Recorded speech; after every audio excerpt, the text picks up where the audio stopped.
that does come with territory, and my motivation in talking about this at this time has much to do with the motivation for my show Radio Free America number 37 at this time, or actually for the last 3 months.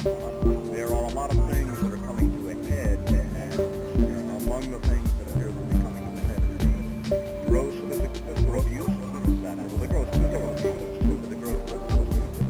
that the country has engaged in for the last 12 years, or about many observers of the banking system are predicting the banking failures to be announced immediately after the election.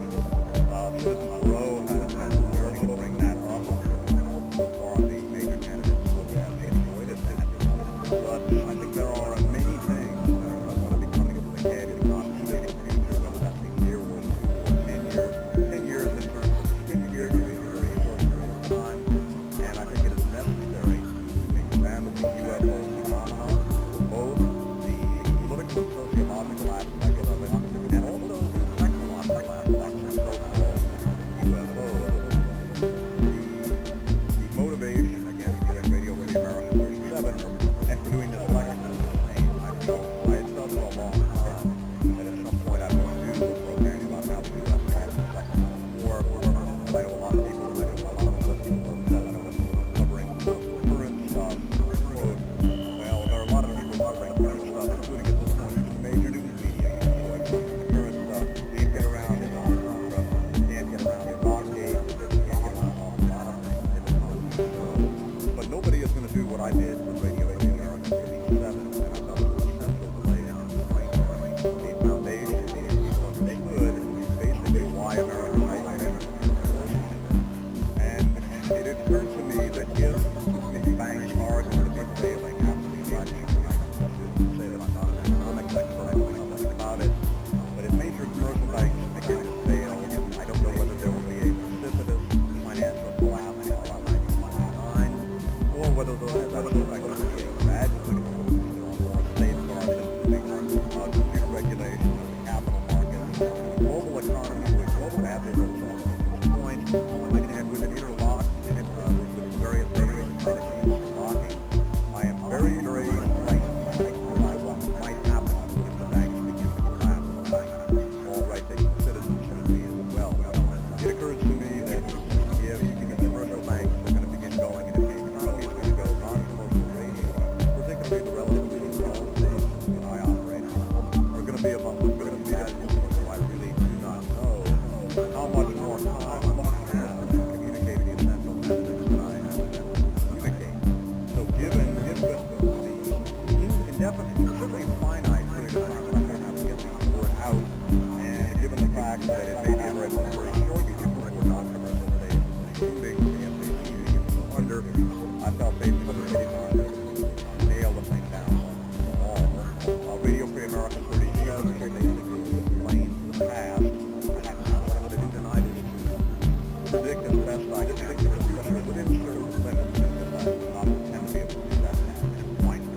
Now, as to why I'm going to talk about my phenomenon, it is a political phenomenon. One of the two major books that I'm going to be relying on for the information, giving both messengers of deception by Joshua.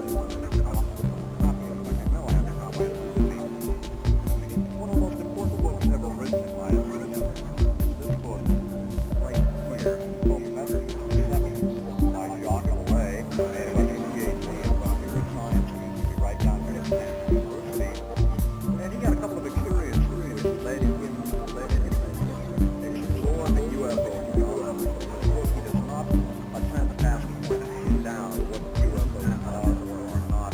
He explores a number of different hypotheses that they are. What he examines in great detail, and it is the vitals of all of you to go out and hunt down a copy of it. It is still around. It's out of print. It's still around. It's important to read. Millay concluded that the UFO phenomenon is vital for us to explore all of the Bay Area.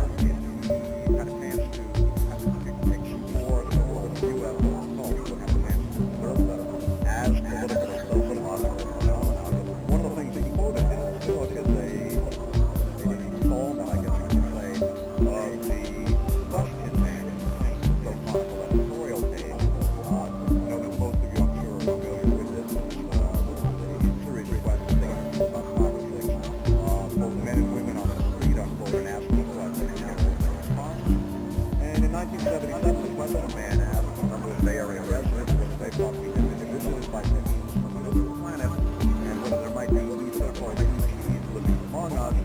small amateur, yes, it was very conviction.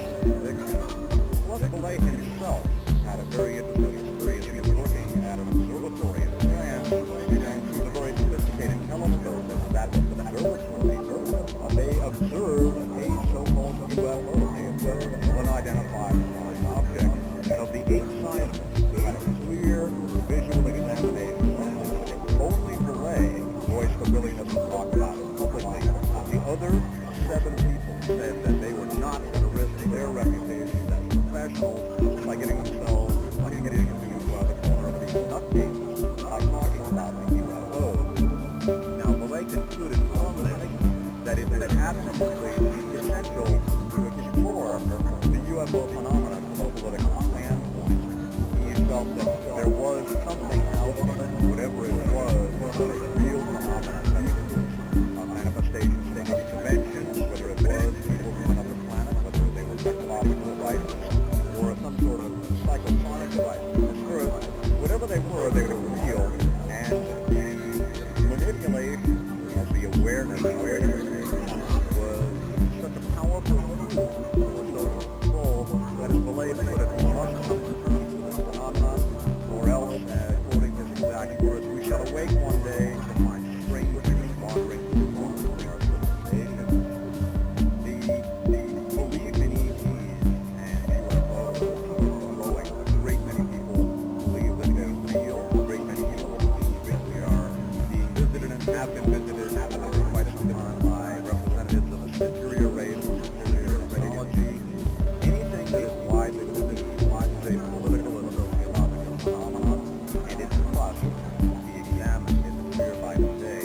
Belay, to his credit, understood this, and affiliate scientists in the observatory, theologians, the other 7 we're not touching on people who won't get people grants, won't get careers will be ruined, and Belay understood the potential of the UFO phenomenon with so many average men and women on the street voicing beliefs in people who will be on the planet, voicing their beliefs in visitation by a superior race, but with the intellectual and scientific mainstream absolutely refusing to take the phenomenon seriously.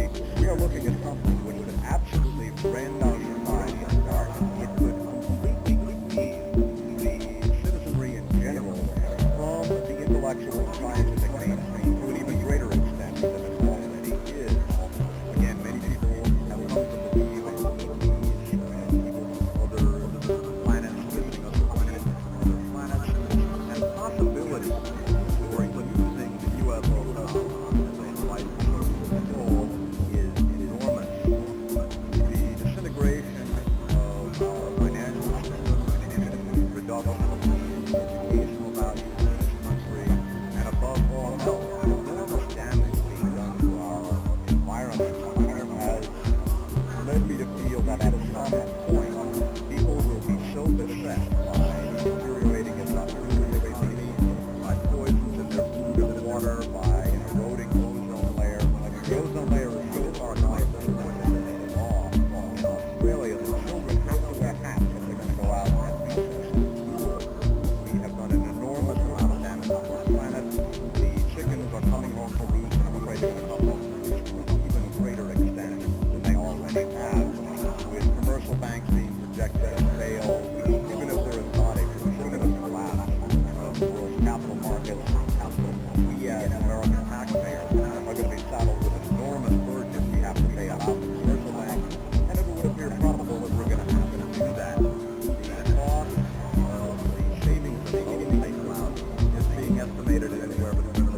and irrational religion, not just fundamentalist Christianity, but Islamic fundamentalism, some of the so-called New Age religions. The term New Age is really broad at this point. New Age, the term New Age has a great many things under it, which do not necessarily have anything to do with each other. But many facets of so-called New Age do involve UFOs, and inevitably those aspects of New Age religion view UFOs as some sort of extraterrestrial phenomenon, frequently a phenomenon that has visited Earth in the past, which gave us all of our technology. They built the pyramids in Egypt, for example. The notion is growing up in still has some philosophical and sociological aspects of this later on in the talk, but the notion is expanded to many so-called New Age religions that UFOs are indeed of extraterrestrial origin, that they are infinitely wise, all powerful, and very primitive, and they would have nothing but our best interests at heart. I'm afraid that in a world with no ozone layer, implications that would have for the world's environment, in a world with a devastating economy, in a world where people are no longer educated to critically evaluate the manifestations around them. Dang, you missed my funny one-liner about a new kid in class. Echo Forge Studio. How you doing, Tom? What's up, Roku? Quantum Exile Music, you were first today.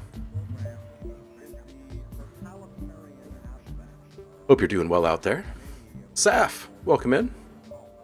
Zlexi Lex, how you doing, Alex? Zev Music is here. How you doing, Will? Hopefully everybody is good. Feeling some vibes. All that good stuff. What do we have? Anything new? Anything new?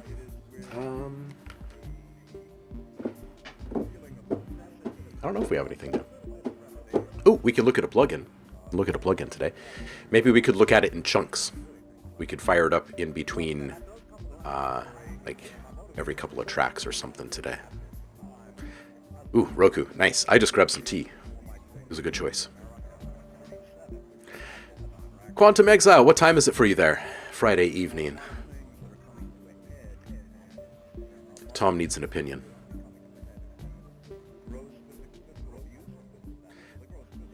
Almost 8 p.m. Okay.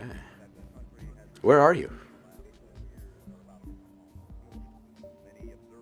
I'm Detoxing. Welcome in. Happy Friday to you. Love from the UK. Love right back at you from the US. Primetime Friday evening. Nice, nice. Well, not an opinion, a history. Uh-oh. Echo Forge wants a history. Some history lesson. It's Lexi Lex is saying, try my best to wrap up an 80s EP. Well, more like an LP since it's 12 pieces long. With so many people helping me. Already too late again for this summer. 12 tracks, that's a good album right there. Quantum Exiles tuning in from Germany. Good to have you here. I heard that iron skillets were once polished. Have you ever used a polished skillet? Yeah, so typically if you see them polished, and by polished, it's probably mean with like some ceramic covering. They're usually called like a Dutch oven at that point, and they're pretty popular. And yes, I have used them. I would actually highly recommend them, honestly. I think they have really great uses all over the place. Like, for instance, if you put...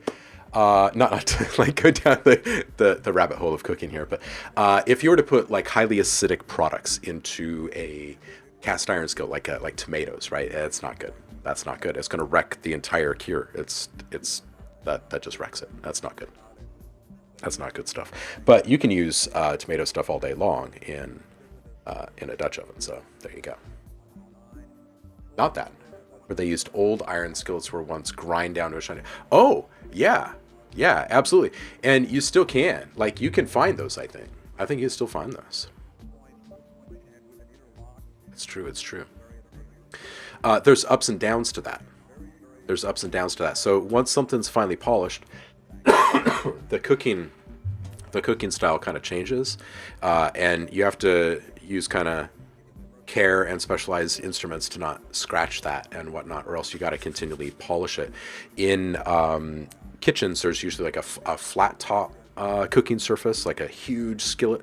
And it's usually steel because it's easy to grind down, but each night that gets ground down by brick and then by like metal screen to get the divots and stuff out. So also fun fact, this is why Chris is so good at sound design, because he's a master chef too.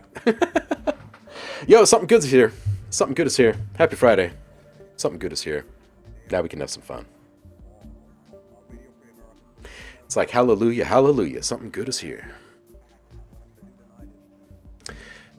Oh hey, let's do this. Let's test something really quick together, shall we? Let's turn up the volume. Let's pick a bass line. Any bass line will do. Just open up some loops here. Let's get rid of our vocal thing. And what are we looking for? Bass? Bass.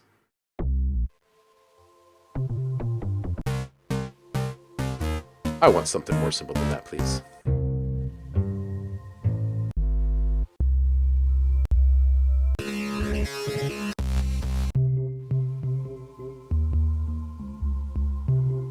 Okay, I'm going to take this one. We're going to solo this. We're going to loop this. So we're going to hear this for just a minute. Hopefully that's not super easy for everyone to hear out there. It's this one. Yes, it is. And I probably need to... There we go. Hold on just a second. All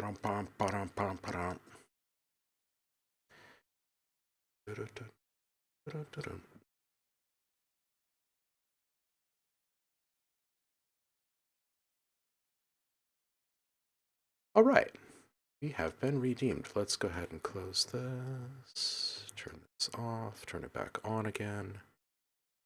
Okay, I think we are authorized now. Okay, so we're going to take a look at bass riff really quick. Reason being is because I hear really good things, and it's on like this really insane deal right now where you get it for like a couple dollars. I'll grab the link for you guys really quick. It's on their website here. Here it is, bass riff. It's like 2.5 days left on this deal. Anyway, all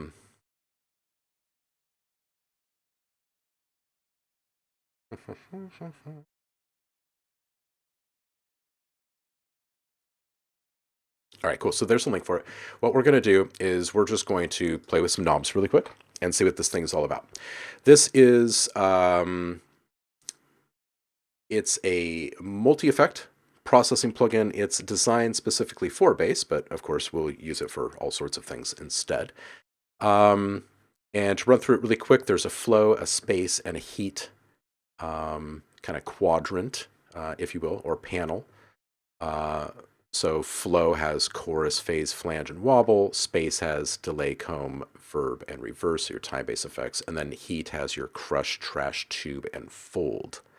So you can spice up your sounds, make them move a little bit, and put them into space. And then in these bottom three panels, you've got this variable crossover split, which has your mix bus on the top, okay, and on the bottom is your safe bass bus. So you've got the ability to affect routing in this panel, and then merge allows you to play with your filter and EQ control. Your safe bass, which is the pass-through channel that your sub-frequencies, or the bottom half of this variable split channel doohickey over here connects to, has some compression, saturation, and monoization option here.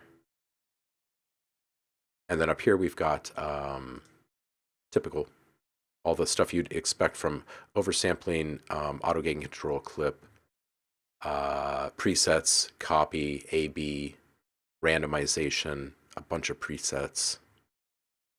Made by Instant Audio. Is there a Becky Safe base section? Oh my goodness. Oh, I'm not gonna make you I'm not gonna make you buy anything. I don't think. Quantum. I don't think. Okay, let's hit play on this thing.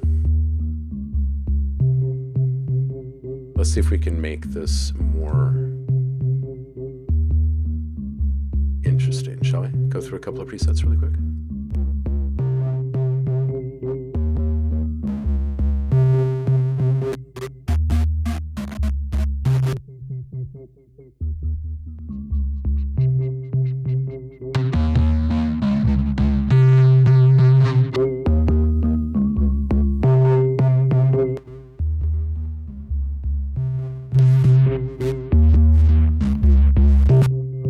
Let's go over here. What's this bass guitar thing here?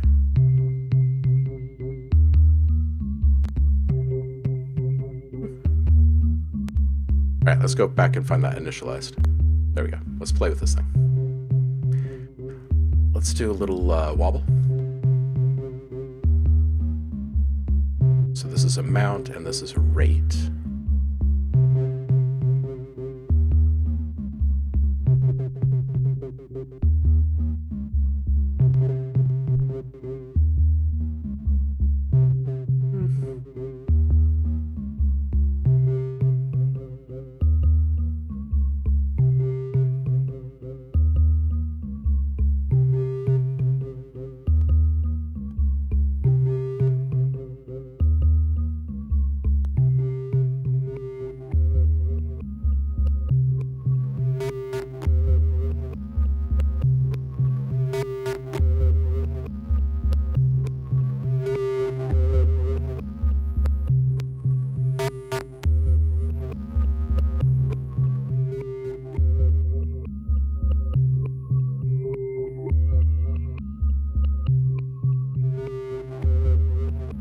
So these are one or the other. You can't really stack these distortion types.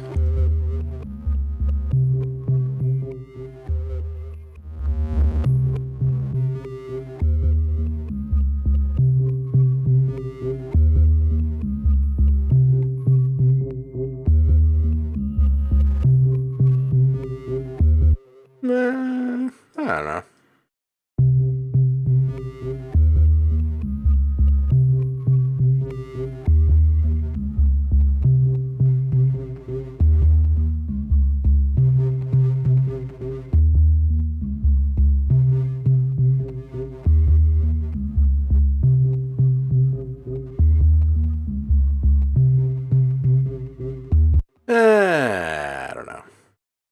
I don't know. I'm sure there's probably more to explore here.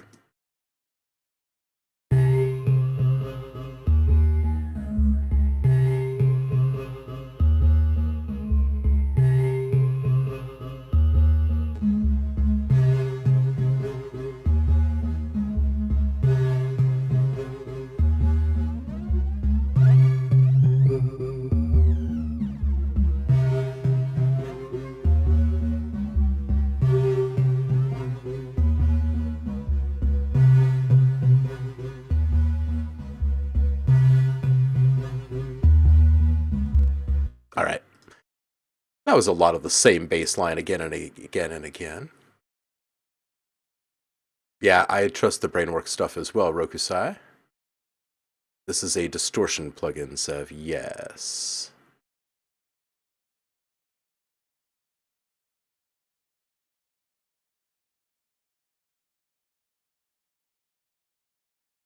Yo, Tom, take care, homie. Have a good weekend out there. Appreciate you. So far I'm just kind of meh on this one. Let's put another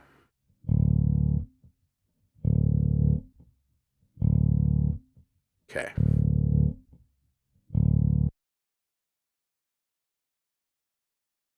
Simple tones. Whoa.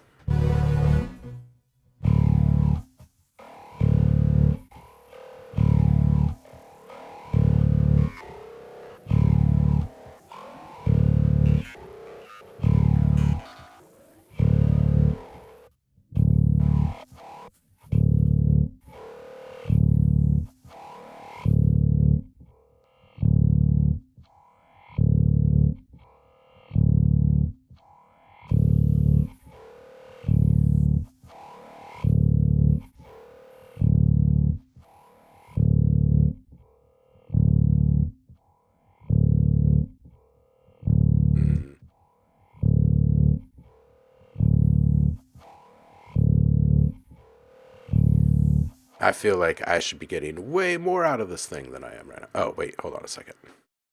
Oh, there we go. That's so much better. There we go. Yeah.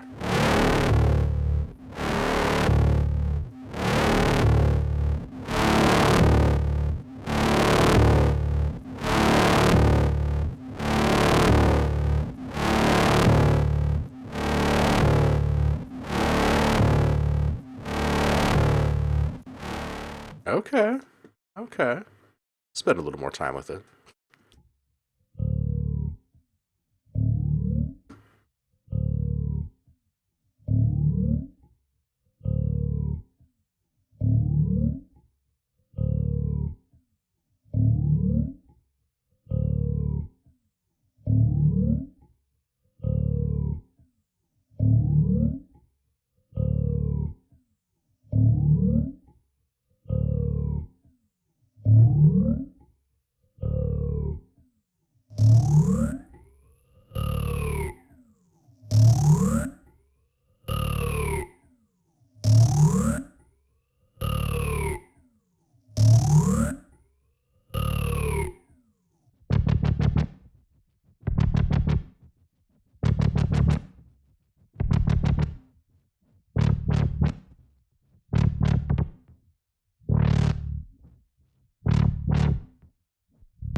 Well,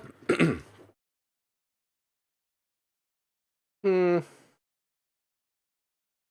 I mean, for a couple of bucks, maybe. I don't know. I'm not sold on this one. I'm not sold on this one. I wasn't like super wowed by it, but I am also quite spoiled by some pretty complex stuff. So getting Doom vibes from that one, Justice vibes, right? All right, I'm gonna click here, and then over here, and here, and look at that. It's Feedback Friday, just like that. All right, let's see who's dropped links. Who is here? Quantum Exile is first in line.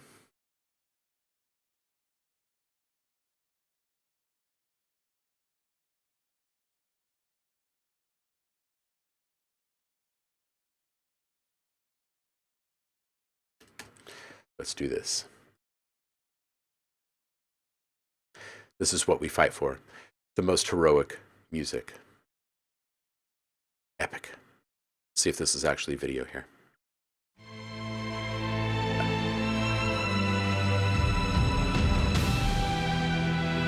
Hey now.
Oh, was that it?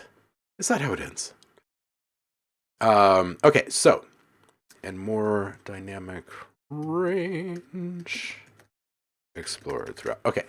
I think there could be a little less reverb overall. It felt a little boomy in its current state. Oh, and you guys, hey, full disclosure, I still have my head cold too. So I might give like really, really terrible advice today. Or like off my normal mark anyway. It's this side that's kind of affected still. So if I say stuff like, everything sounds muted on the left, that's probably my ears. So, okay, so a little less reverb overall. I felt like it was kind of boomy, and there is the one big drum that just has this really long decay, and it needs to be brought down. I'd bring the low end cutoff up to about 50 hertz, 12 dB per octave curve, so there's a little less rumble throughout, and that sub bass gets a little more rounded and warm. Take the sub channel down. The composition and arrangement are good, and I really like the instrumentation throughout. I'd like to hear a little bit more expressiveness in the delivery of some of the instruments, more dynamic range explored throughout. And by that, I just mean more volume automation. Some of the transitions could have just a bit more of a concave, like rate of attack to them. The slope can kind of rush up to the transition points in a couple of spots. Just tiny little things. This is like finishing touches time now, right? It's really just about the little things. The little things. And the big reverb thing. The reverb thing is actually kind of big. All the rest of the stuff are these tiny little delivery things that I'm hearing mostly. So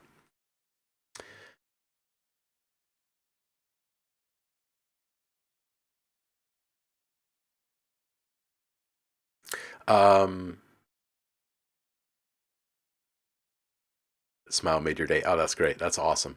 Roku says, I miss MF and F, perhaps FF in this composition. It's all loud. Beauty of an orchestra is the dynamic range. Make use of those.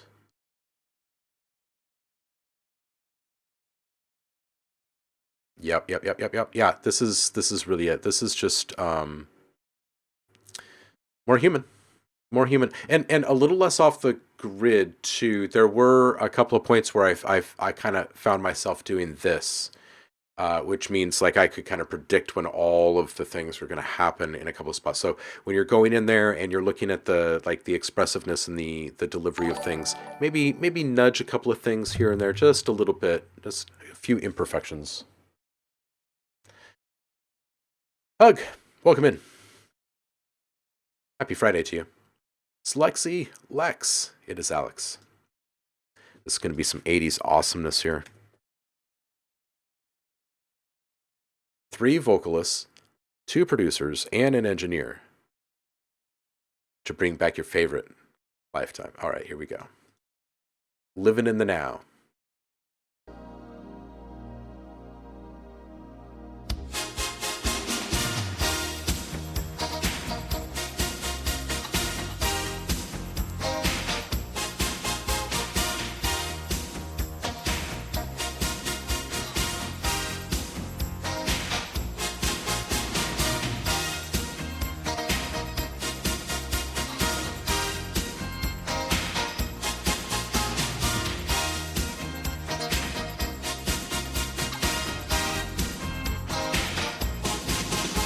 Woke up this morning, world feels out of place.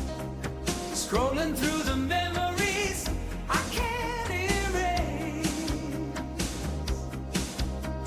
City lights are gleaming, but they don't warm my soul.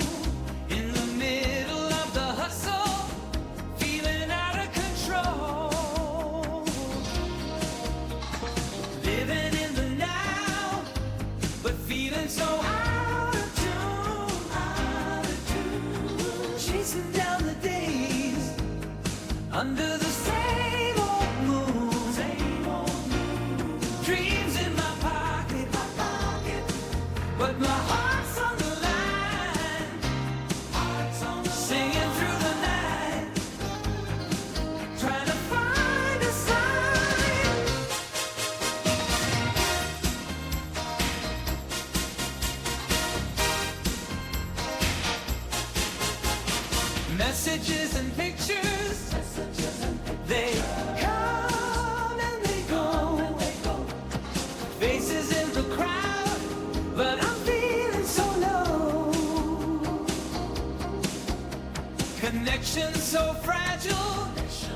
whispers in the night, looking for some truth in the neon light, living in the now, but feeling so out of tune, chasing down the days under the same old moon, dreams in my pocket, but my heart's on the line, singing through the night, trying to find a sign. No comfort in the noise, just echoes in my mind, searching for some peace that I can't seem to find. Lost in the rhythm of a world that moves too fast. Oh, trying to catch my breath, make this feeling last.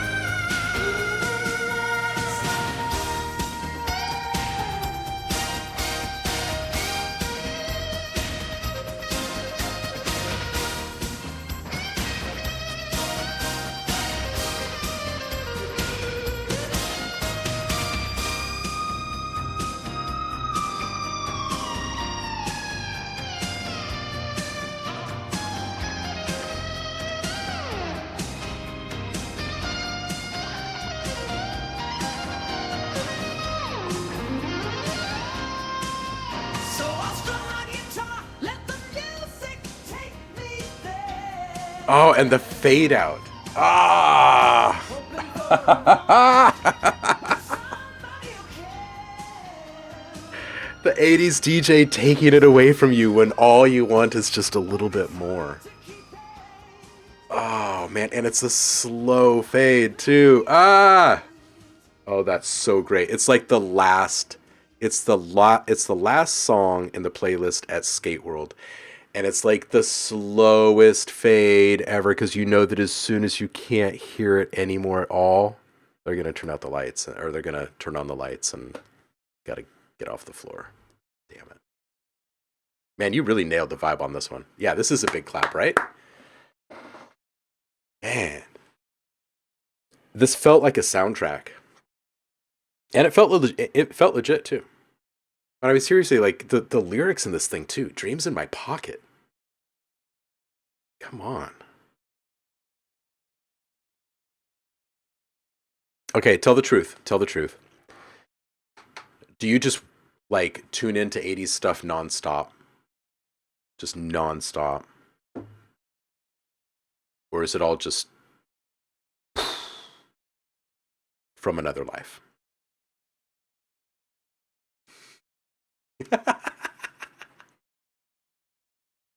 Right? Just need some choreos and away we go. Yeah, absolutely. Seriously though, like this is the most 80s things ever.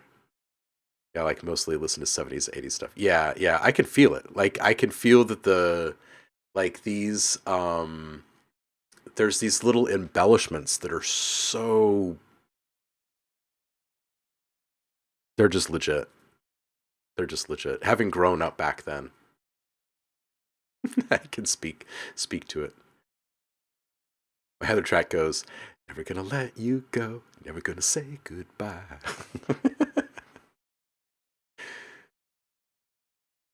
We could fly, never gonna lose this field, never gonna break this chain. Together we can stand in the rain. Yeah, man. Will says the guitar licks are great. Everything fits perfectly.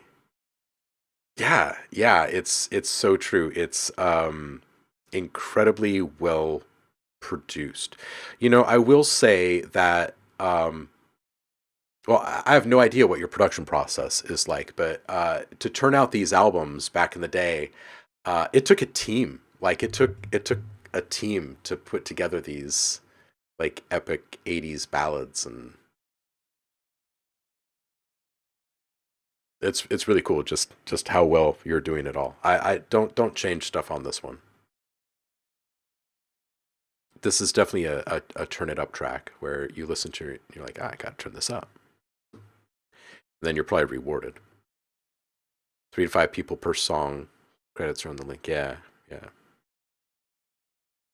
It's great, man. I don't think I really want to say you should change anything on this. I really like the kind of imperfect state of the mix itself. And I only really paid attention to that aspect of the track, like initially, before the vocals. The vocals really dominate the entire track, the performance of them all. It's great, dude. It's good stuff. Yeah. Good. Quantum says, I love it. New stuff from Will. This one's called Sandwich.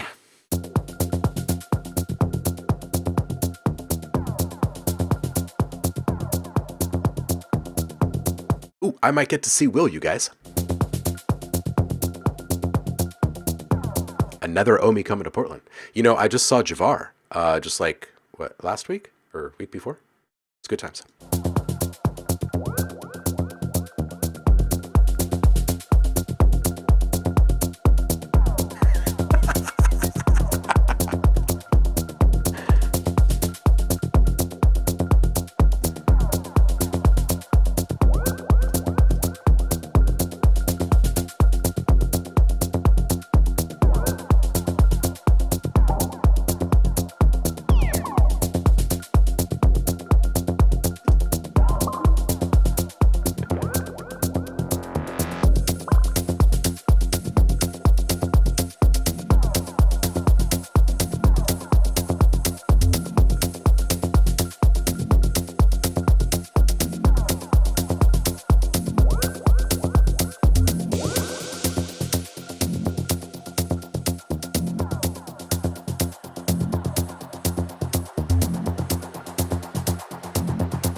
Yo, Will, this is great. It's got the signature Will bounce to it.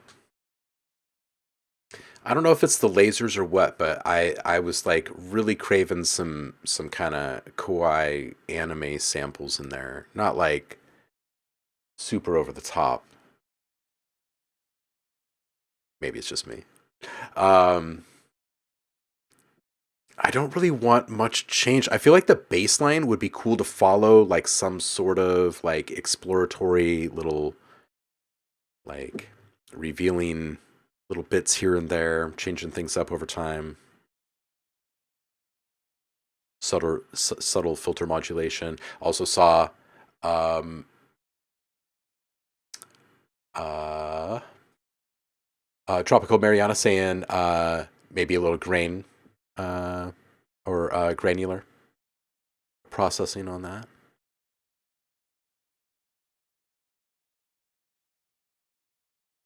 Still reading that as animal. um Saturation too.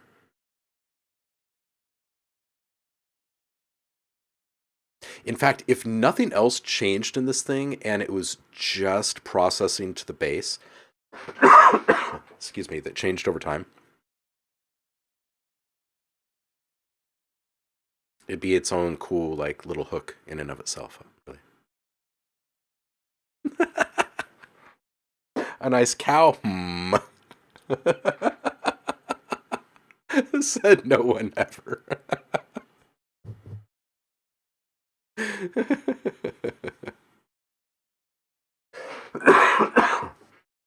Oh, excuse me, you guys.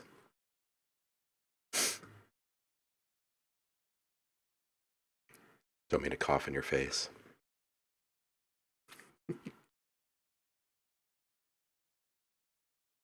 Just 75 OTTs. That's all you need.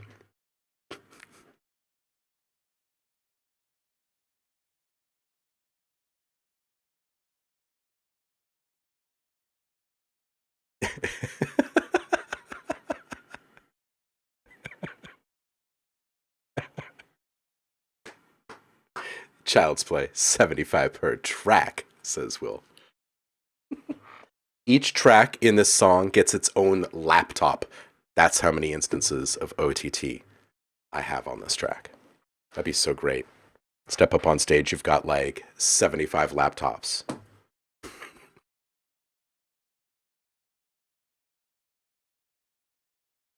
Oh my gosh. Excuse me while I hack a lung up.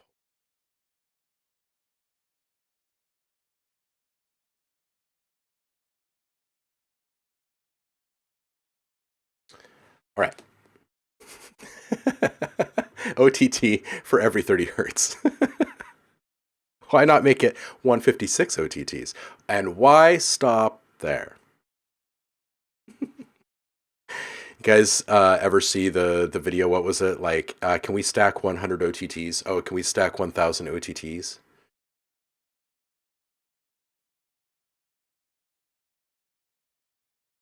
Why? Because. Oh my goodness. Right? Yeah, it used to be really extreme, like add 8 sausage fatteners. Ah, you're insane. 8 sausage fatteners on one base?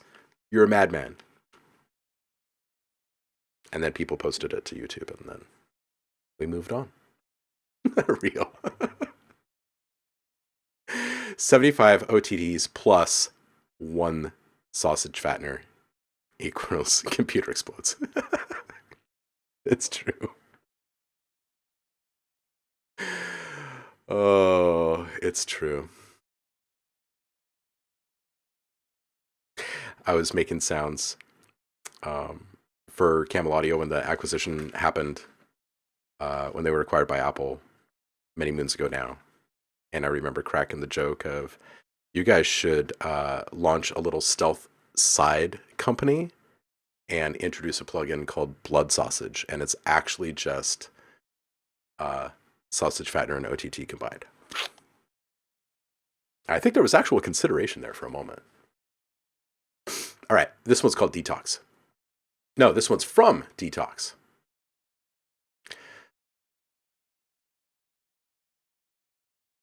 Dow's still sing along. Work in progress.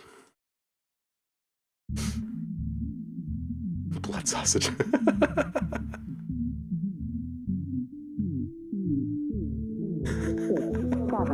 789 is not available.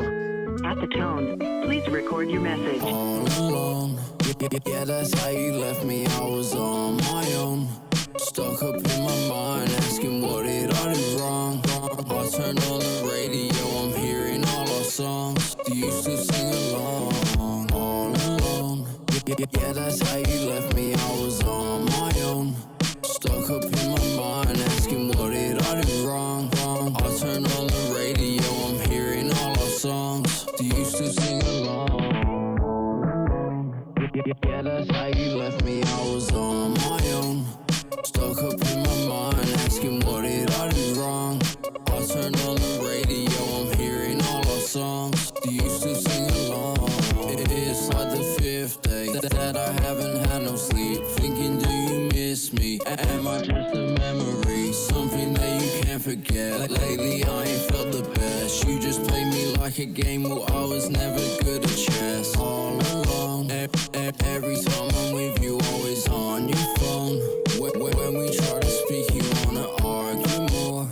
If you were, I had my heart was on the floor, like paper off and torn. It's like the fifth day that you're all up in my brain. Doctors, they can't help me. They tell me that I'm insane. Demons, yeah, they can be tamed. They won't ever go away. You say that you changed, but I don't see no fucking change. All alone, yeah, that's how you left me. I was on my own, stuck up in my mind, asking what did I do wrong. I turn on the radio, I'm hearing all our songs. Do you still sing along? All alone, yeah, that's how you left me. I was on my own, stuck up in my mind, asking what did I do wrong. I turn on the radio, I'm hearing all our songs. Do you still sing along? All alone, yeah, that's how you left me. I was on my own, stuck up in my mind, asking what did I do wrong. Do you still sing along? All alone.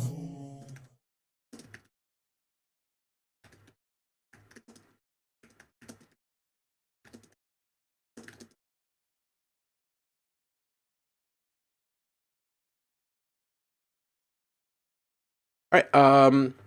It'd be cool to hear the guitar lick changed up throughout the track, just a few different times, a few different ways. Doesn't have to happen continually.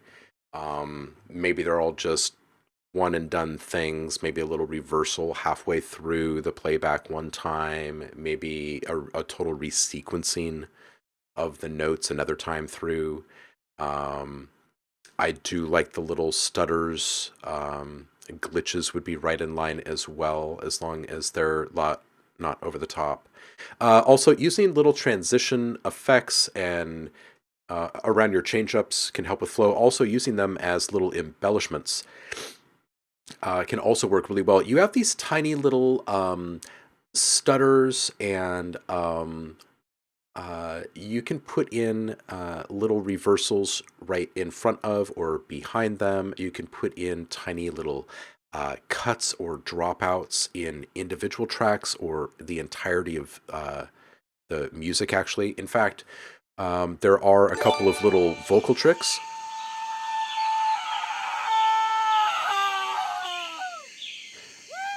Respect the gazelle.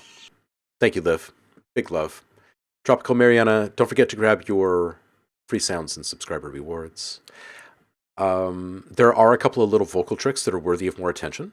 So consider making big changes to volume to accommodate. And something like that might look like having a little cutout where it's just for the simple fact that it's really hard to hear that really cool vocal thing that just happened otherwise, right? Or maybe dropping out 50% of the instruments playing there in that moment for that little thing or something. Yeah, another one with just kind of finishing touches. There's I think a need for the guitar lick to be altered in a couple of different spots, just for repetition's sake. So if I had to pick one, it'd be that one. I think the guitar is a sample from TikTok, because I've heard it many times. Yeah, I've heard it as well. It's definitely one that's worthy of being put into a sampler and or multi-effect tool, and taking advantage of some randomization options too, if you're not quite sure where to go or what to do with it to make it a little bit more your own. Yeah. You are welcome. You are welcome. Pookie wookie. Something good. Something good is in the lineup early today. Let's see how long this track is here. Over the Mountains. Oh man. Is it Ikrim or Ikrim? Added some more melodies to it. I know the master is fucked, but gonna get it professionally mastered anyway. So any mix tips? Okay, cool.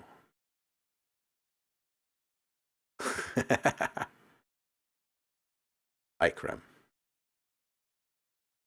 All right, let's do this.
Hang tight, guys.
Okay, this is really fantastic. I use a shelf to tap down the frequencies from 60 hertz down on the bass. It feels a little bit thick, and the kick still has, I think, too much sub frequency in it. So I'd move the cutoff up to 55 hertz, 12 dB, maybe 18 dB per octave curve. Wanting to hear a touch more mallet in the kick too, so it's a little bit more defined. If you're not sure how to do it, you can put an overdrive on there as long as it's like a super, super transparent overdrive. You really don't even need to add any drive to this thing. Target, like you just crank the thing up to like 10K or something like that and adjust gain to taste. You probably bring it down just a little bit so it sits in the mix again. And see if that does it. It's more of just a little bit of like top end information that's missing. I feel ride cymbal can be more present. I feel like it needs just a tiny little bit of sizzle on it maybe to make it stand out. It's got to be super tasteful. The all these little butter notes on the trumpet are just like super superb. They're gonna just blossom. It's gonna be great. 206 would be great for more separation between the keys and the organ. And when the keys come in, they're hot. I wrote it here. The solo feels a little sloppy, not in the delivery, but in the mix. And I think that part of it is just going to be proper compression, keeping peaks down. So finding the right threshold, finding the right starting volume point is going to be kind of key there. And also make sure that the reverb on it is in line with everything else, so it's not feeling like it's more separate than it already is. Yeah, it's great. It's great.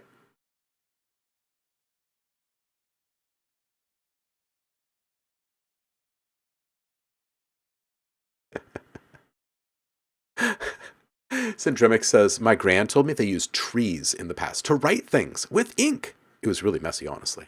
Yeah, they had to cut them down and grow more. It was constant. All right, let's see what other people are saying here.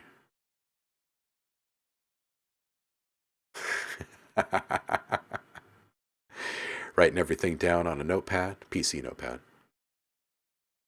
was gonna say, it's lovely music you make in your cave with your fallen tree remnants. The notepad. Thought you were still using paper. Still early in the day. The jokes are still in the process of forming. That's awesome.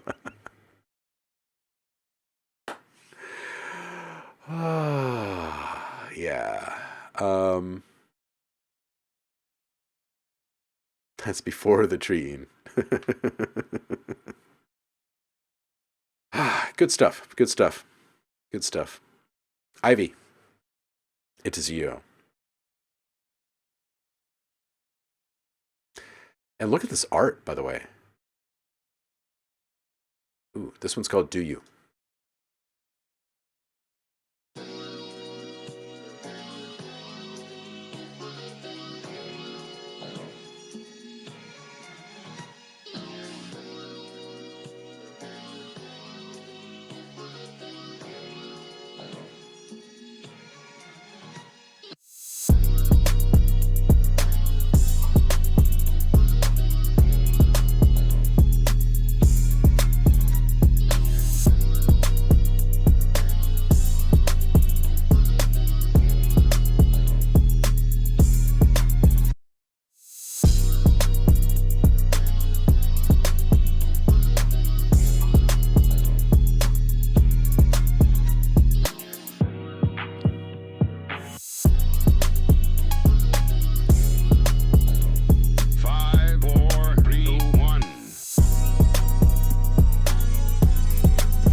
Ooh.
Ivy, this is great. I'm just reading some Drumix comments here in the chat.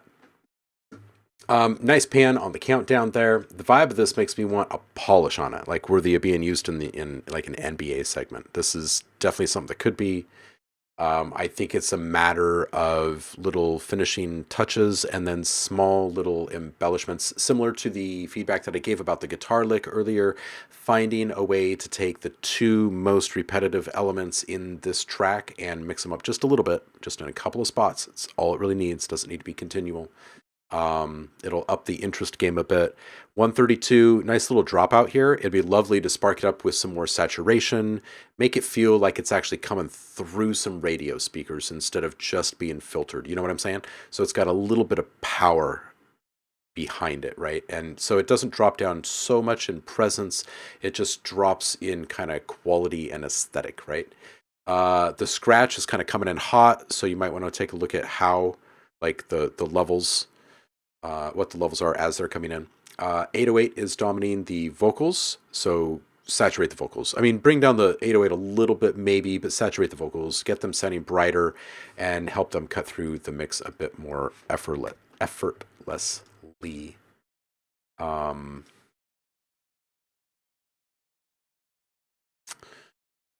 else am I feeling about this one?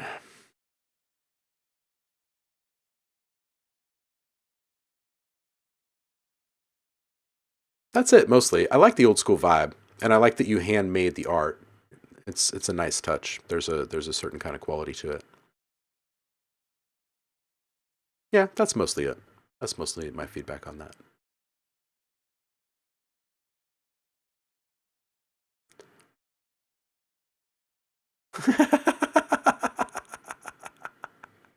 They're all professional.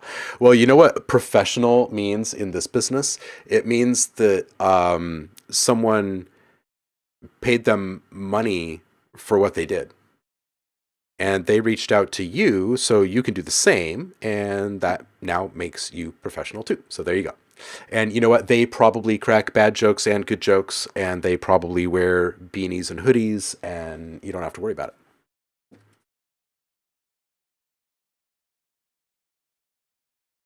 Ivy, you are welcome. They actually loved it, even though they said it was sussy.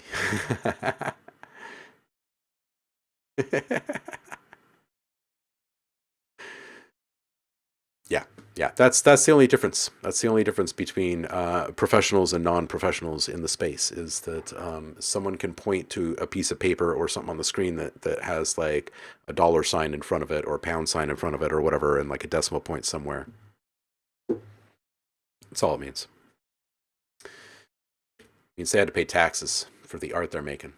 That's what it means.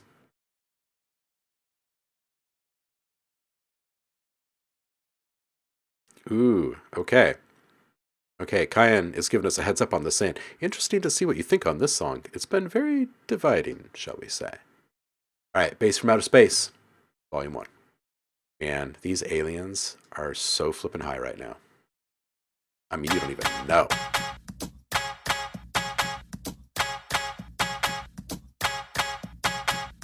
Cabelo da tônica, o tri pra mostrar que é de vilão. Lado mal e lado bem, nós é bom, mas não é bom. O toque da roneteira entre becos e viela. Meia preta e meia branca que nós joga na canela. Os irmãos tá de AK, em cima da CB1000. Recalcado cresce o olho, vai pra puta que pariu. A cada segundo nós dá uma acelerada. E a cada acelerada é um tipo de risada.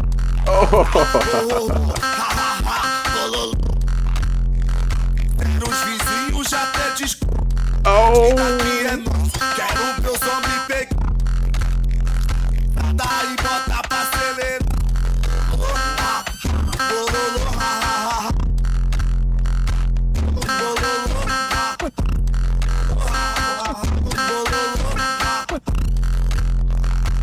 Faz o sinal da vida louca, joga a pistola pro ar. Bololô, ha, ha, bololô, ha.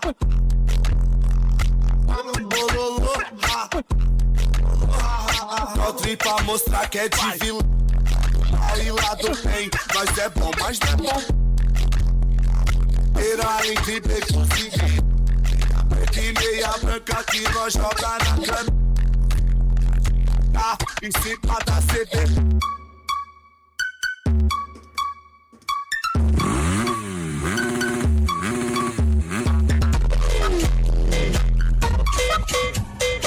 Ah!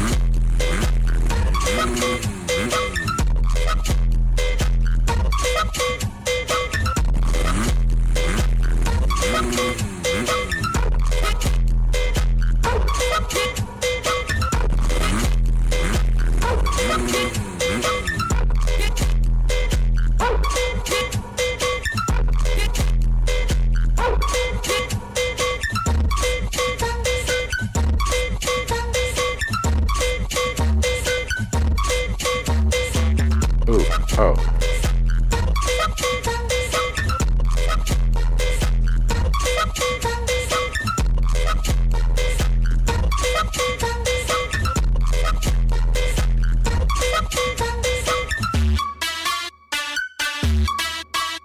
Uh.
Okay. The vocal sample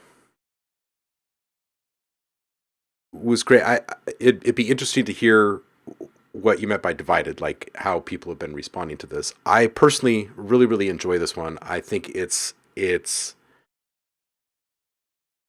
super dialed in. I think that the vocal sample was like the rocket fuel at first, right? And I love how it carried over through the tag, through the transition, and became part of this call and response with the bass. It was great. It's really great.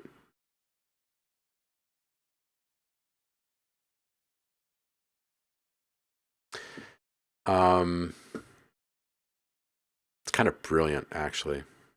It's really good stuff. All right, so really leaning into all the squelchy awesomeness of the,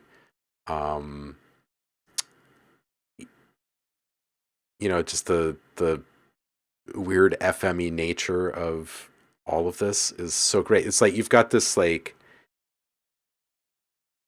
scrape, screech, whine kind of thing that you carry on from this point forward, which is just so good. It's just a little hurdy-gurdy-ish, The distortion is getting in the way of the impressiveness of the throttle revving. So in this section, you might want to try juggling a bit between the two instead of layering, because I think you can probably get some really awesome call and response with like the the pull of the rev, and then I think you probably see where I'm going. 220. Definitely hearing some double time like hand drum routine over the top of this section, and then at 302, if you were to reprise that like pitched up, or maybe some tablas or something in that next register a step up. What if you end it with a kid's bike bell, like ding?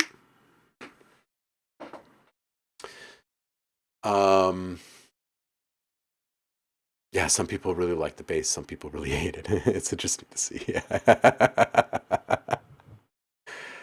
Yeah, I think it's a vibe. Personally, I think you should finish it.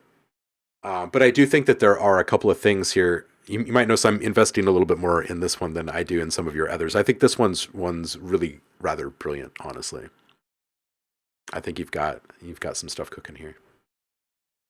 Hugo. It's Friday. Hugo's here. See what they cooked up. This one is K-Trap special. Oh, video unavailable. Contains content from UMG. Bom, bom, bom. I got some things to say about UMG, but I'm not going to say them right now. I'm going to withhold my words. But trust me, there will come a day, and it might be like 2 years from now, but there will come a day where I will say a whole bunch of words in a row about UMG, and you guys will be like, what? But right now, I can't speak any of those words. Yo, thank you for the follow, Bands. All right. Tropical Mariana. Soldier got nothing on me. You can have whatever you like. Soldier boy, you can have whatever you like. Yeah, yeah, yeah, yeah. Oh yeah. 100 on the gas, I'ma leave it fast. I ain't tryna stick around for the life that she has. She's a home wrecker, the way she's dancing on the pole. She's a fucking stripper, but she's matching with my soul. Now watch me whip, now watch me nene. Go come sit the fuck on my face, yeah. 100 on the gas, I'ma leave it fast. I ain't tryna stick around for the life that she has. She's a home wrecker.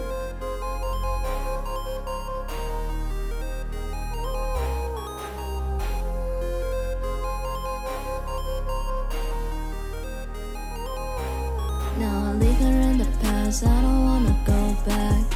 Who would ever thought that I would miss that ass? She keeps it juicy, juicy, she eats that lunch. She keeps that booty, booty, she keeps that plump. I got 2 for one for the plug, one for the hose. I got 1 for the plug, 1 for the hose. 2 for, but she's blowing up both. Bitch, leave me alone, I'll be riding in my soul. Boy town.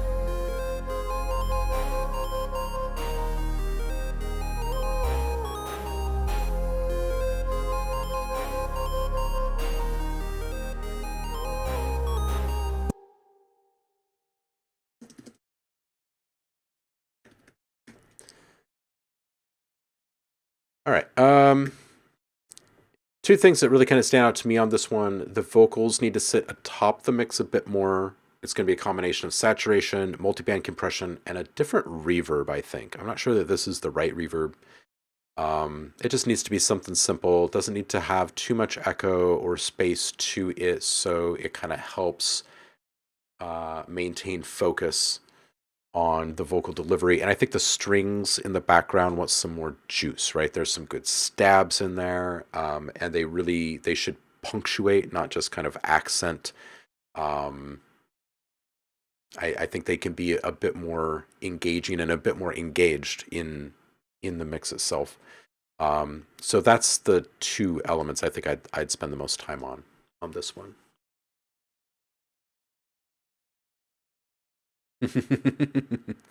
Yeah, I'm not going to say anything specific about those guys. I'm just saying that there are things that they do claim belong to them, but that doesn't necessarily mean that any of that is true. Oh, excellent. Hugo has updated.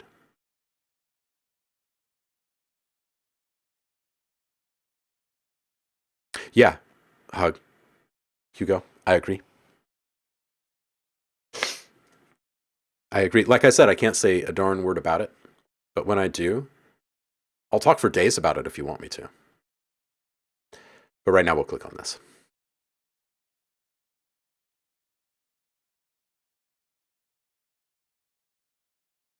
All right, this one's called Special.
bit of a dark mix, which feels great for the entire aesthetic, but there are like a couple of elements that would feel better if more of their top end was being allowed through.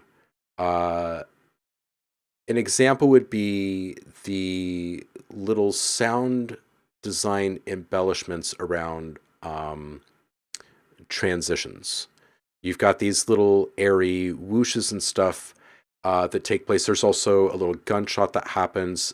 Both those felt a little clouded, a little muted, a little restrained because we're not hearing the full range in the delivery. So if you were to pick like maybe 5, 6 elements in the entirety of a track like this and reveal the rest of their higher frequencies and actually allow them through, they would kind of skirt right over the top of the mix each time they happen, and it would feel really, really nice because it would be doing a few things. One, it would be confirming with the listener that, yeah, there's nothing wrong with the mix or your ears, right? This is like we've got this curve on it. And it also allows these kind of peaky harmonics to really grab the ears and like reorient the listener in these different moments, right? So each time you can make someone go, oh, like that, it transforms them again back from a passive listener to an engaged participant in what's happening, right? So the other thing I would say is if the vocal was to get just a little bit of oversampling added to it from a compressor like the old Abbey Roads compressor or something, I think it would absolutely just pop. It would just shine completely. It's a subtle difference, but a really noticeable difference. Yeah, just finishing touch. And then lastly, just a little saturation on the snare. Everything else on this is really super tight.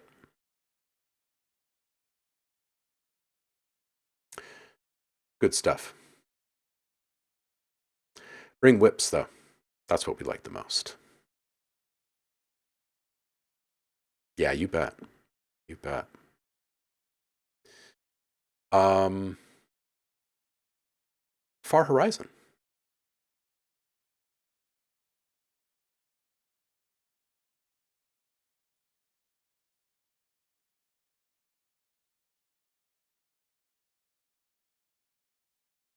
Definitely some stank face moments in that one. Far Horizon. And Shibble B. See what they get up to here. This one's called Aurora.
Yeah, that was lovely.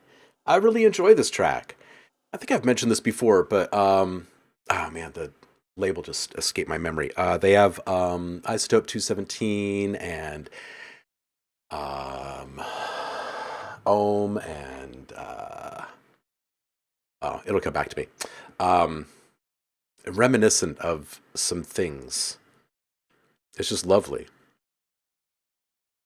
All right, I think the ARP in the background, I didn't even put a timestamp on that. It was pretty early on in the mix. 1 minute. I think it can come up. As it is right now, I think it's a bit too, not murky, lurky for a bunch of people to notice it in places, and I think it deserves to be felt. 154, love the minimal space here. Personally, I'd bring the pads down in this specific spot so everything can kind of be felt a little bit more. Other than that, I would say great arc and storytelling throughout. I really enjoy this one. It's got like, yeah, it kind of keeps creeping up, right? It has like a real story to it. I can feel it. It's really good stuff. I am going to put you guys on pause for just a moment and run to the little boys' room, and I'll be right back. Now, a lot of people may be asking themselves why in the world they don't talk about UFOs and things of that kind. It is with a feeling of necessity and also with a little bit of trepidation that I know people don't even know who you are, which I guess is really time. But that does come with the territory, and my motivation in thinking about this at this time has much to do with the motivation for my doing Radio Free America on 37 at this time, or actually for the last 8 months. There are a lot of things that are coming to a head, and among the things that appear to be coming to a head is the gross physical abuse the gross physical abuse, the gross physical abuse that the country has engaged in for the last 12 years are about to come reduced. Many observers of the banking system are predicting banking failures to the economy immediately after the election. Citizens Row has been clearing that up. So far, the major candidates have made avoided that. But I think there are many things that are going to be coming to a head in the not-too-distant future, whether that be a year or 2 or 10 years. 10 years in terms of the 10 years is a very short period of time, and I think it is necessary to examine the UFO phenomenon, both the political and sociological aspect of it, and also the psychological aspect of so-called UFOs.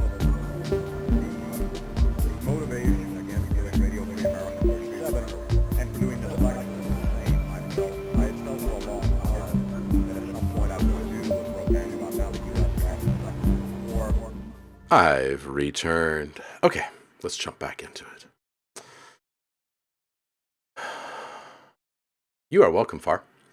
It was a lovely track. Maximo, where are you? Oh, I'm back. Syndremic says, so I noticed that Twitch starts to lag stream when it wants an ad, because ad block. When I refresh, the stream is magically not laggy. No more, but ads, yeah. All right, Maximal. Let's do this. This one's called Rhythm of the Night.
Yo, at 112, Maximal, this is a great track.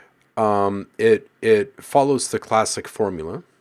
I would say the little dropout that happens around 112, if you put a suck back in front of it, it's going to really punctuate the stop.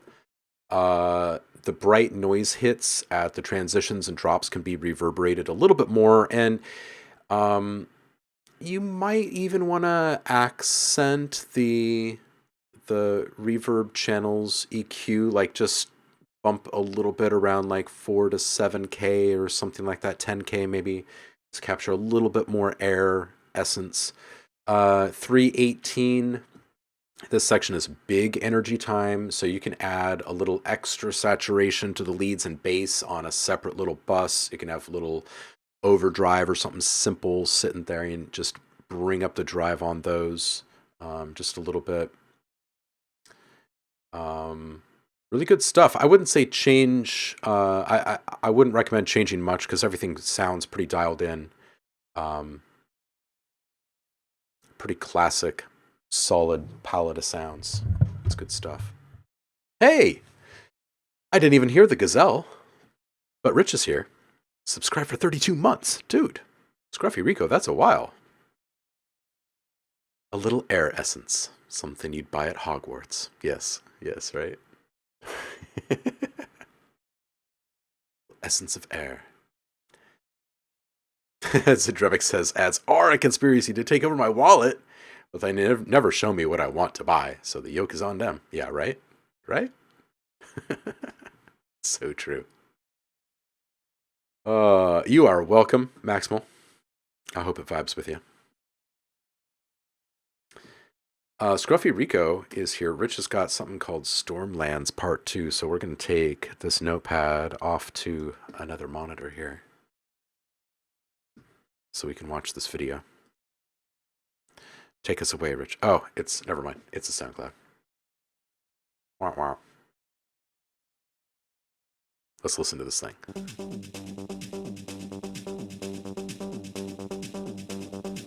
This is not normal.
Rich, I like this one. It isn't, uh, this isn't in your normal, um,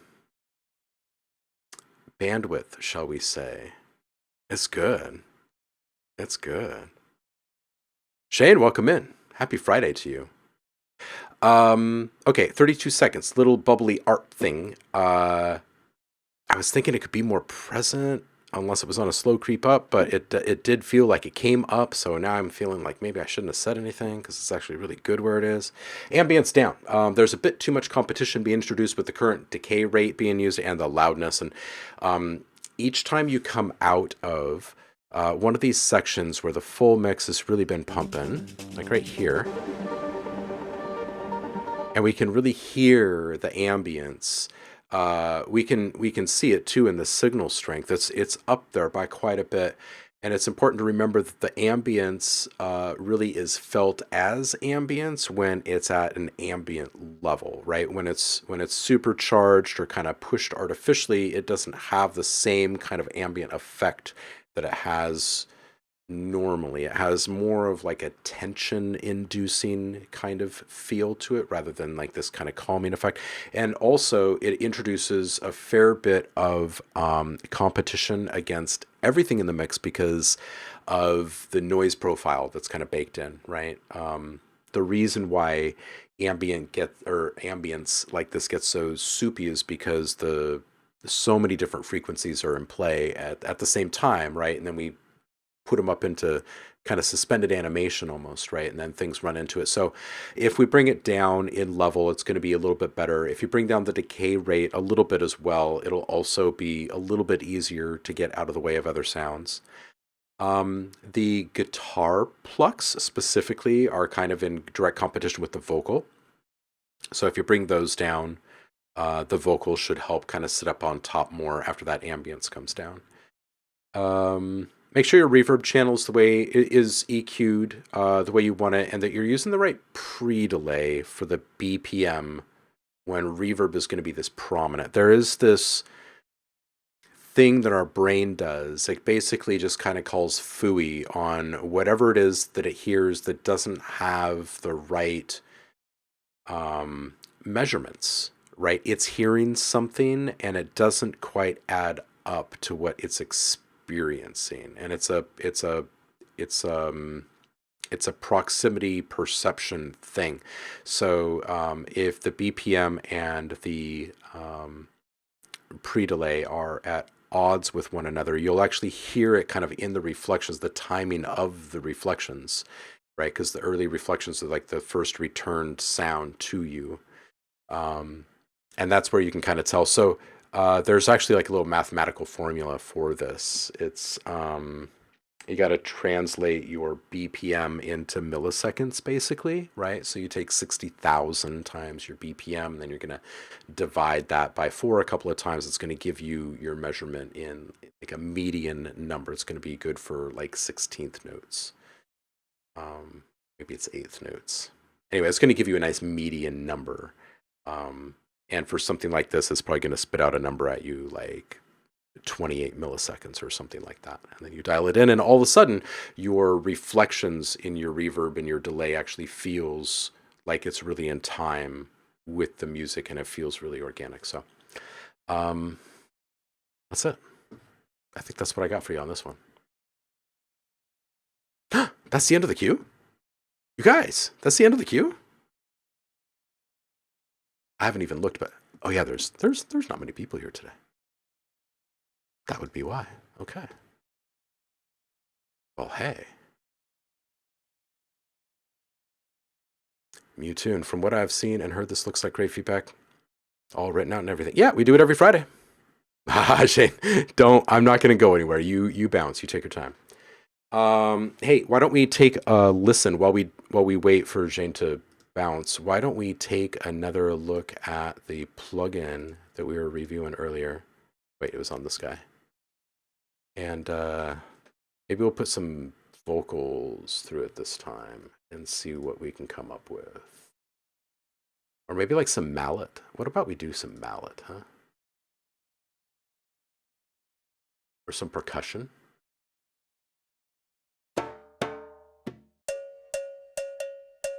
Ayo, let's do this. Let's do this.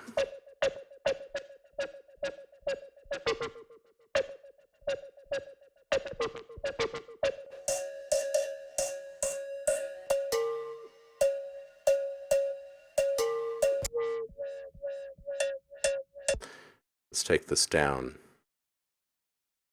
2 octaves because we can.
I wish I had more control over the wobble here, over the flow.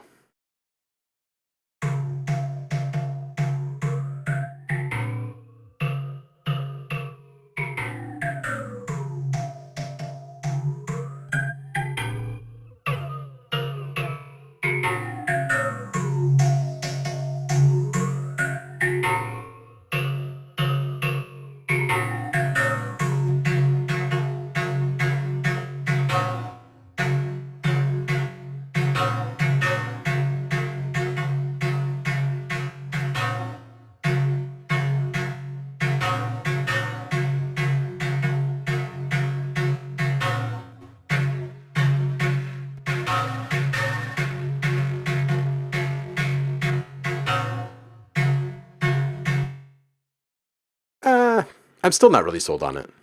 I mean, I don't think it's bad.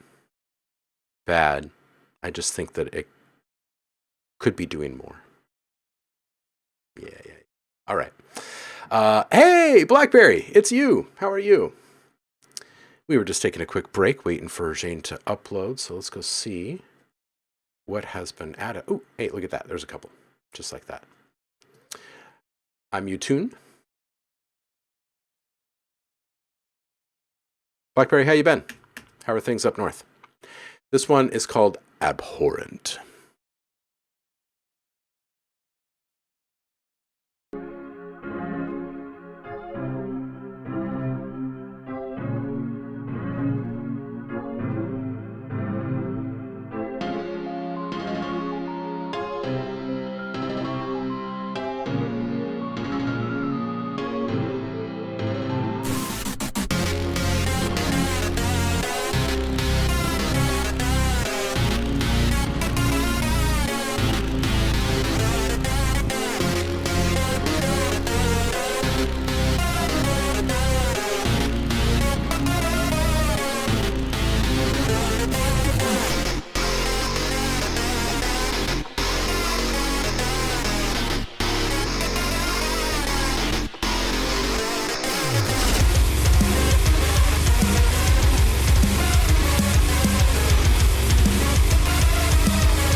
Yo, okay. I'm your tune. This is a journey. Like you are, you've embarked on a tough one. This is two big wall of sound types of music being pushed together. And it feels good. I think there is some mixed stuff that's getting in the way of this sounding as good as it could. So there's going to be a process to this.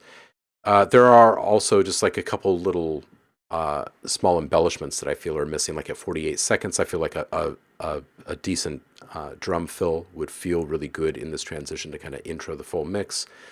I think the metal side of the mix can use just a little bit more definition, both like across the board from the drums to the guitars. It feels like maybe there's a little bit too much compression keeping the peaks hidden away from us, and some of the definition is getting lost in that. So reclaiming some of the original peaks would help. A little bit tighter EQ will probably also help. This type of, like I said, wall of sound, like guitar, is meant to fill the entirety of the space, and so are these huge super saws, and these drill synths are supposed to be, feeling bigger than life too, as are those shredding guitars over the top of the wall of guitar, or the wall of sound guitars. So we just have to figure out how to make space for both of them. And when they're running concurrently, like at the same time, there are parts that felt like it might be better to juggle between them rather than to have them exist simultaneously. And then there were other times where it felt really good when all of them were cooking at once. And we just needed to reclaim some clarity, right? It'd be interesting to hear what BlackBerry has to say about this one. It does feel like it could be in a retro first-person shooter. It does. Welcome in, by the way, Zen Papa. Been a minute. The wall of sound, or the drill, sits really, really well on top of grinding guitars in general. So I think that right here is kind of one of the first spots to kind of zero in on what's working really well. One of the things that you can do is find a little bit more separation between the drill synth, which is sitting kind of in the middle and off to the right, and the main guitars. If that lead guitar is chunking around the middle, I think it needs to be moved a bit more to the side when the drill synth is happening. I think the drill synth is more dominant and kind of deserves that space. 350, a small whoosh in front of the full mix coming back in, I think would feel really good. Just a little bit of a precursor sound.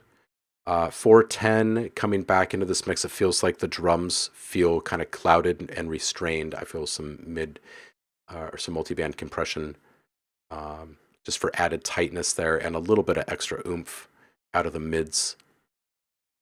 It would be good to hear a little bit more ring in the toms. At 508, there's a missing element, it seems, a transition sound, whether it's a whoosh or a suck back, so it's more succinct, or something in between. This moment at 530 is just like a headbanger's moment, right? More separation between the synth lead and the guitars. Again, in this moment, I think it's going to really kind of enhance the, this kind of thrash moment.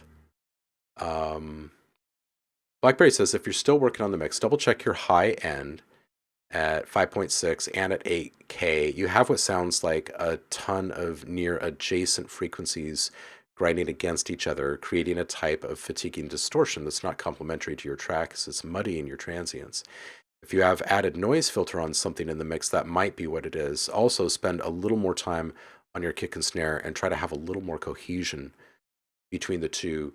The kick itself, right? The thing about the rapid articulation and really busy mixes is that the sounds themselves kind of need to be as skinny as they can be for them to articulate well, right? Because big lumpy sounds don't move around as well. They aren't as nimble. Blackberry says, I think the drums in the kick and snare and toms just need to have the mids massaged a little more so it sounds like it is all one kit and so that there's more of the inherent resonance in each drum. Yeah, more of the ring for sure. I'm feeling the same thing. Oh, it's not going to be worked on anywhere. It's going to be completely remade. Ah, excellent. All right. Well, hopefully the feedback helps you make it even better when you do that. Simba, it is you.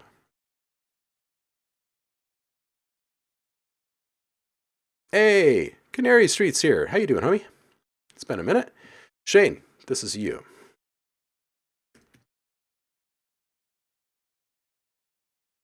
Unicorn ship.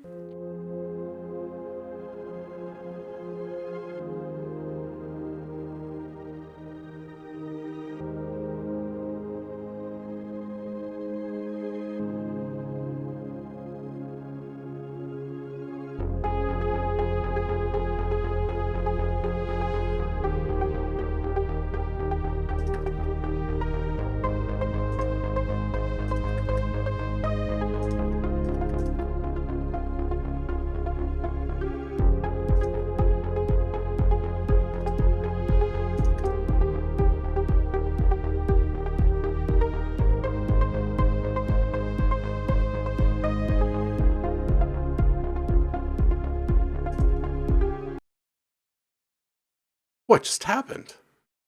We can't have just 48 seconds. Hold on a second. I got to go back a little bit and listen.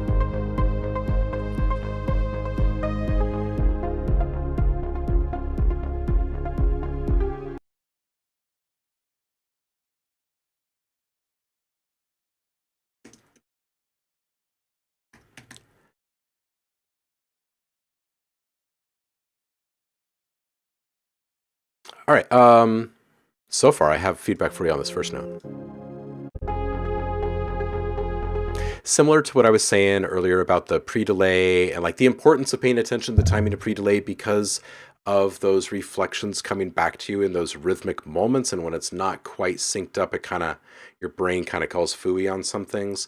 In a similar way, on this one, when this first note comes in, it's kind of at odds with the rate of the delay that's happening with those echoes. Might want to look at the timing of that. I like the vibe and I like the palette that you're working with. And I like that the reversals that you're working with aren't, they're not quite exactly what you're hearing in most content like this, which makes it a little bit more unique. What's this going to be used in? I know, the art, right? Never produced melodic house techno ever. Hey. Zendremic says this art is the best thing he's seen all day. It's great. It's great.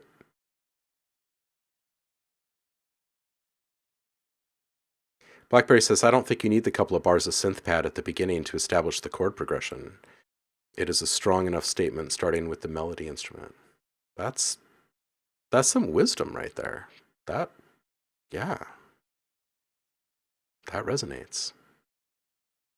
Okay, so you've never produced melodic house techno before. You should. You should carry this on. See what happens. See what happens after a few minutes.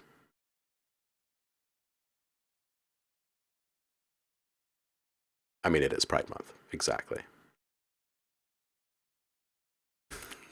This is an amazing picture.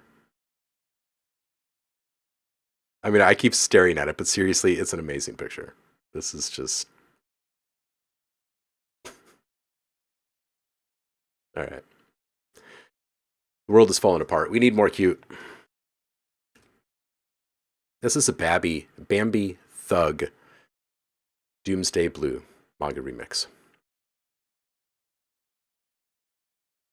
Yo. Happy Friday to you. Look at this image. You were living a lie. You were living a lie. You were living a lie. You were living a lie. You were living a lie. You were living a lie. You were living a lie. You were living a lie. Pathetic and perverse speak to destroy the feelings I have. I cannot afford to twist a tongue as a hex to call it on you.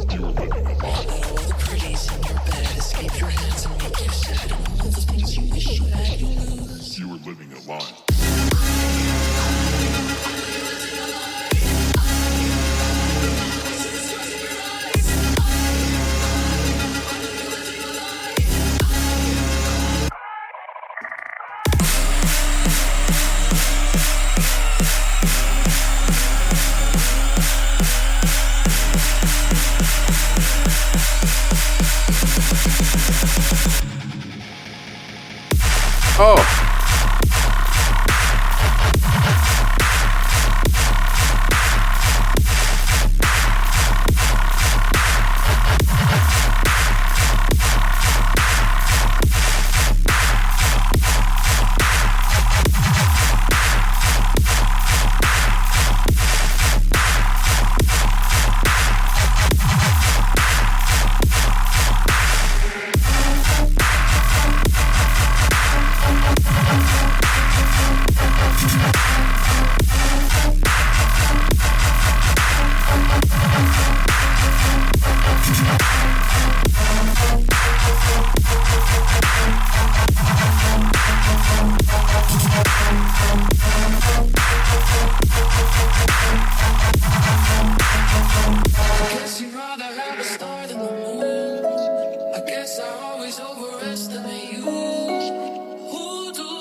Hey, now this is such a good moment.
Wait, Jane, were you hearing bass in this? No, I'm just kidding. This is freaking compelling, Magu. We are all living a lie. This was a great sample to kick it off with. It is hard to discern the words with the big sound design accompanying it. So I would take a look at the prioritization of sounds here. And make sure that if the dialogue is crucial to the vibe, that you are able to get the words out and then reinforce with the sound design. If the words aren't actually that important to set the stage, then it's fine. Continue on. 47 seconds in, fun pitch play right here. At 54 seconds, want those guitar notes to come up a bit for that transition.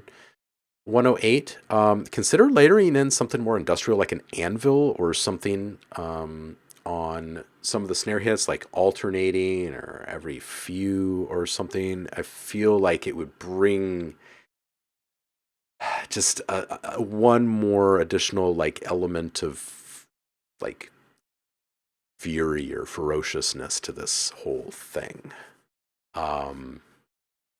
Let's see what BlackBerry is saying at this moment. What did you monitor the mix on? I asked because it almost sounds like it was mixed on a fairly loud and how some of the sections are mixed tends to make me think that there are some harmonic distortion cabinet resonances that were skewing your mix. Syndromic says, OhmLab has been desensitized by all the bass. There is no more bass. The bass is a lie. Bass is an illusion. It does not exist. But it makes your face feel cool when you're standing next to the speaker. The flanger's kind of interesting at 128, but it feels a little disconnected from the aesthetic. Kind of wondering if you auditioned phaser as well, or if you would be open to auditioning something else like a parallel bitrate reduction or something that could introduce a change over time tonality wise, but be a little bit more connected to the grit of what you're doing. The flange just felt a little liquid is what it was. 205, downright soothing right here, which just also adds this element of like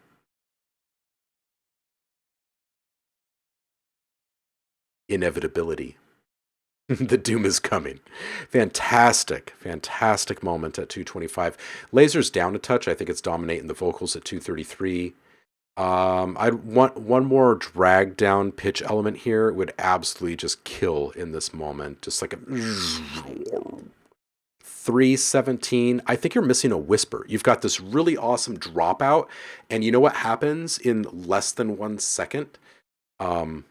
Fear can happen in less than 1 second. What else happens in less than 1 second?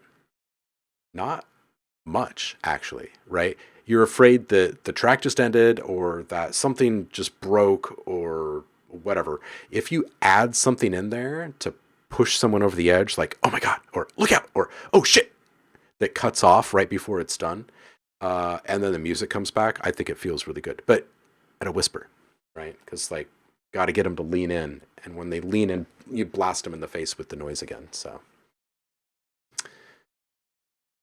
Saf, you take care, homie.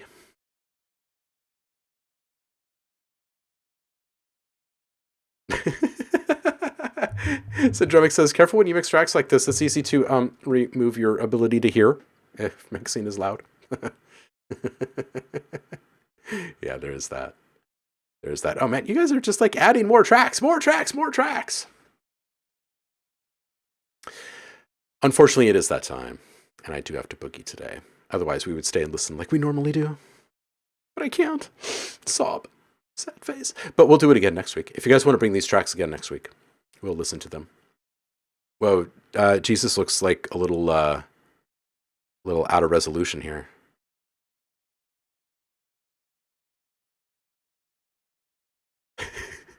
Mutude says, honestly, I'd give that track 28 boongas out of 34 hippogators. Which, I mean, if you actually look at the math, I think he's right. I think they might be right about this. I don't know if you guys have like a pocket calculator you could check this with, but I think he's right. It's like some sort of quantum trigonometry with animals. All right, we're just circling the drain here at this point.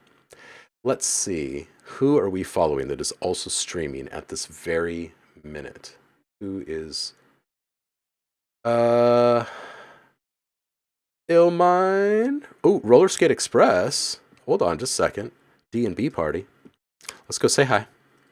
I appreciate you guys. We're gonna go visit E-Town and help keep their party rolling. I will see you guys on the flip. Next week's a little crazy, so there will be some missed streams. I'll clue you guys in before that happens, though. Kid is starting summertime, end of school, lots of stuff happening. You guys have a good weekend. I appreciate you, and I will see you on the flip. Peace out.